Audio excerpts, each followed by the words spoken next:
के मौजूदा गर्मा गर्मी में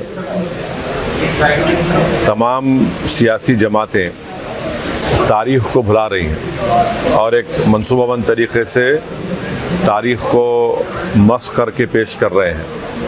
सच्चाई ये है कि 500 साल तक मुसलमान वहाँ पर उस मस्जिद में नमाज़ें अदा की और जब जीबी पंत वज़ीर आला या मुख्यमंत्री थे उस ज़माने में रात के अंधेरे में वहाँ पर मूर्तियाँ रखी गई। तो क़ानून ये कहता है 145 CRPC कि अगर मैं किसी के घर में जाकर कब्ज़ा कर लिया तो आप उसको बंद करके निकाल देते। वो नहीं किया जीबी पंत ने। फिर वहाँ एक उस ज़माने में एक डिस्ट्रिक्ट मजिस्ट्रेट होते थे, उनका नाम था नायर साहब ने मस्जिद को बंद कर दिया, मुसलमानों को आने से रोक दिया और फिर वही नायर साहब 1950s में जनसंघ के MP बने लोकसभा में। फिर ये सिलसिला चलता गया, मुसलमान तो महरूम हो गए इबादत से। 1986 में उस ज़माने में बग़ैर मुसलमानों को सुने एक 26 पेज का ऑर्डर कोर्ट ने दे दिया। उस ज़माने में कंप्यूटर नहीं था, 5-6 मिनट की सुनवाई में 26 पेज का ऑर्डर दे दिए। तो यानी पहले से टाइप शुदा ऑर्डर था। और जज साहब अपनी किताब में लिख रहे कि मैं ये फैसला इसलिए दिया क्योंकि मेरे को ऊपर से इशारा हुआ। और इशारा क्या हुआ? जज साहब अपनी किताब में लिख रहे कि मेरे घर की दीवार पर और कोर्ट की दीवार पर मैंने 2 दिन तक एक काले बंदर को बैठते हुए देखा। तो बूटा सिंह वहाँ शिलान्यास कर दिए। फिर 6 दिसंबर को जो डेमोलिशन हुआ उसमें बीजेपी के पूरे लीडर, संघ परिवार के पूरे लीडर सुप्रीम कोर्ट को जाकर ये वादा किए कि हम बाबरी मस्जिद को हाथ नहीं लगाएंगे। वो डेमोलिशन हो गया। अब तक सुप्रीम कोर्ट वो कंटेम्प्ट पिटिशन हियर नहीं किया। फिर सुप्रीम कोर्ट में टाइटल सूट का जजमेंट आया और टाइटल सूट के जजमेंट में सुप्रीम कोर्ट ने कहा कि फेथ की बुनियाद पर हम वहाँ पर मंदिर के जो डिमांड कर उनको देंगे। तो हम मुसलमानों का झगड़ा जो ये था ये टाइटल का झगड़ा था। हम वहाँ नहीं गए थे कि हमारे को यहाँ नहीं तो 5 एकड़ वहाँ दे दो। 5 एकड़ के लिए नहीं गए थे हम। तो ये फेथ की बुनियाद पर जब फैसला आया तो मैंने उस वक्त भी कहा, आज भी कह रहा हूँ कि वो जजमेंट के बाद ही बीजेपी और संघ परिवार के हौसले बहुत बुलंद हो गए। और मैंने जिस खदशे का इजहार किया था वो आज बदबख्ती से सच साबित हो रहा है। आज आप देख रहे हैं कि कई पुराने इश्यूज खुल रहे हैं। तो जैसा कि सुनिए, सुप्रीम कोर्ट का एक साबिका रिटायर्ड चीफ जस्टिस ने अंग्रेजी में कहा था कि supreme court is supreme but not infallible. तो आज हम वही देख रहे हैं। और अफसोस ये है कि कोई 6 दिसंबर की बात नहीं करता, कोई जीबी पंत की बात नहीं करता, कोई डिसेस की बात नहीं करता। और जब आप इन तमाम सियासी जमातों से पूछेंगे क्यों नहीं बात करते, तो बोलते अरे भूल जाओ ना भाई तुम लोग। मैं इन लोगों से पूछ रहा हूँ, तुम्हारी बाप की मौत को भूल सकते क्या? तुम तुम्हारी माँ की मौत को भूल सकते क्या? आप एक सिस्टमेटिक तरीके से इस मस्जिद को छीन लिए और कई इश्यूज पैदा हो गए। अब एक सिटिंग चीफ मिनिस्टर महाराष्ट्र का बोल रहा है कि हाजी मलंग दरगाह को मैं तब्दील कर दूंगा। सुनेरी मस्जिद दिल्ली का क्या किस्सा है बताइए आप। तो ये सब चीज़ें, ऊपर से मोदी ये चाहते हैं कि इससे मेजॉरिटी कम्युनिटी का वोट कंसोलिडेट हो जाए उनके लिए। और दूसरा उनका मकसद ये है कि भारत के मुसलमानों को उनकी हैसियत और उनका मुकाम दिखाना। वो तो बीजेपी तय कर चुकी है कि मार्जिनलाइज करना, पॉलिटिक्स से मुसलमान को मार्जिनलाइज कर चुके हैं। ऊपर से जो दूसरे पार्टीज हैं जो अपने आप को सेकुलर बोलते हैं, उन्होंने ये बोल रहे हैं कि हम हर ट्यूसडे को सूरज खंड पाठ और हनुमान चालीसा गवर्नमेंट स्कूल में पढ़ाएंगे। क्यों पढ़ाएंगे? गवर्नमेंट स्कूल तो गवर्नमेंट का है। गवर्नमेंट में पढ़ने वाले बच्चे हर मजहब के मानने वाले थे, कोई मानता भी नहीं खुदा को। फिर ये सब जो चीज़ें हो रही है, ये क्या हो रहा है? इससे ये कोई सॉफ्ट हिंदुत्व नहीं है, ये एक्चुअल हिंदुत्व है। और फिर आज आप देख रहे कि सेंट्रल गवर्नमेंट ये बोल दिया कि 22 तारीख को आधे दिन की छुट्टी दे रहे। फिर क्यों बीजेपी रूल स्टेट्स मिलादुन्नबी के छुट्टी ख़त्म की है? एक दस्तूरी ओहदे पर एक शख्स फायज है, उन्होंने फ्राइडे के दिन लंच ब्रेक कम कर दिए।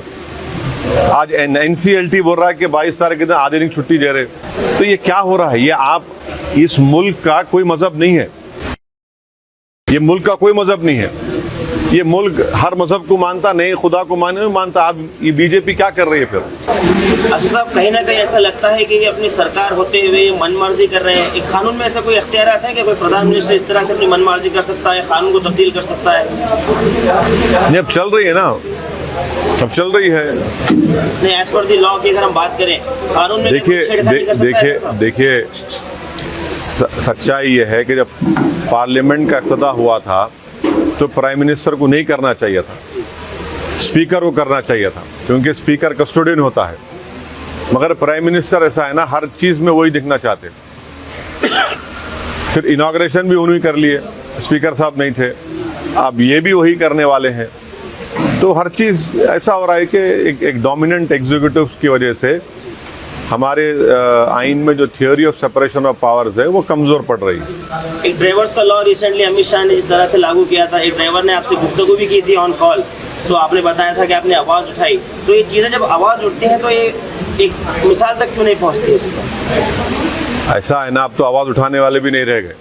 तो चलिए, अब कम से कम आवाज़ तो उठ रही है, तनकीद तो हो रही है। और वो जो क़ानून पास किया गया था, फौजदारी के 3 नए क़ानून बनाए गए, उसमें जो एक्सीडेंट में जो लोग की मौत हो जाती उनको जुर्माना और सज़ा बढ़ा देना, मैंने पार्लियामेंट में कहा था कि ये क्रिमिनल जूरिस्प्रूडेंस के ख़िलाफ़ है ये, मगर इन्होंने कर दिया।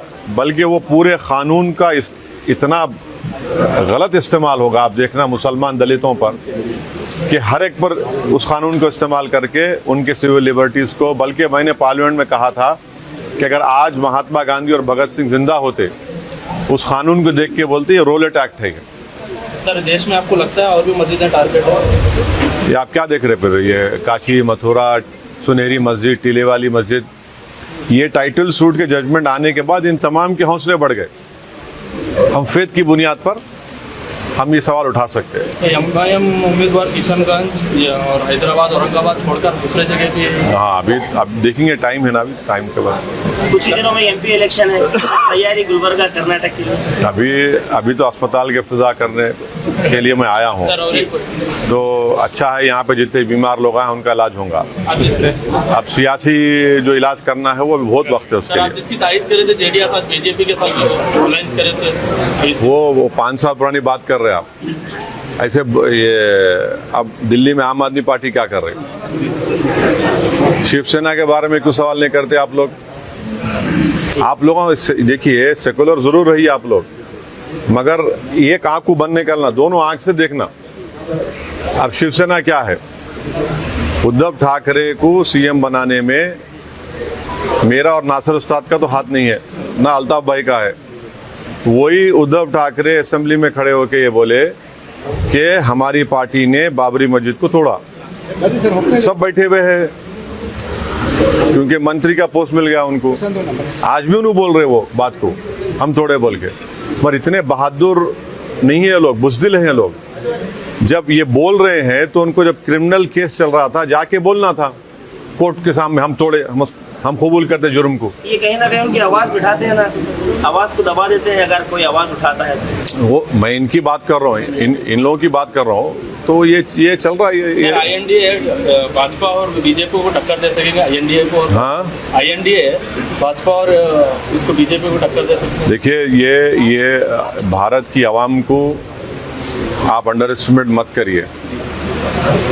जब भारत की आवाम इस बात को महसूस कर लेगी कि मैजिक शो चल रहा है, और मैजिक शो में ना नौकरी मिल रही, ना महंगाई कम हो रही, ना चीन हमारी ज़मीन छोड़ के जा रहा। मैजिक शो में मैजिशियन क्या कर रहे? वो ऐसा टोपी में से खरगोश निकाल रहे, खरगोश में से एक फूल निकाल रहे, फूल में से एक फुलझड़ी निकाल रहे। पब्लिक उसी में कुछ है। तो एक ना एक दिन ये मैजिक शो ख़त्म होता। स्कूल में मैजिक शो देखे ना आप लोग, मैजिक शो ख़त्म हुआ था, उसके बाद क्या होता, सब जने क्लासरूम चले आते। तो अभी मैजिक शो चल रहा। अच्छा साहब, चलते चलते मियाँ भाई के लिए कुछ मैसेज अपने मियाँ भाइयों के लिए? नहीं भाई, आप लोग मस्जिदों को आबाद रखिए, क्योंकि कुरान में अल्लाह मुसलमानों से कह रहा है कि जो लोग अल्लाह पर और आखिरत पर ईमान रखते हैं वो मस्जिदों को आबाद रखें। और किसी से नहीं डरना। मस्जिद को आबाद रखिए, आपका बहुत सा बड़ा काम हो जाएंगे इंशाल्लाह।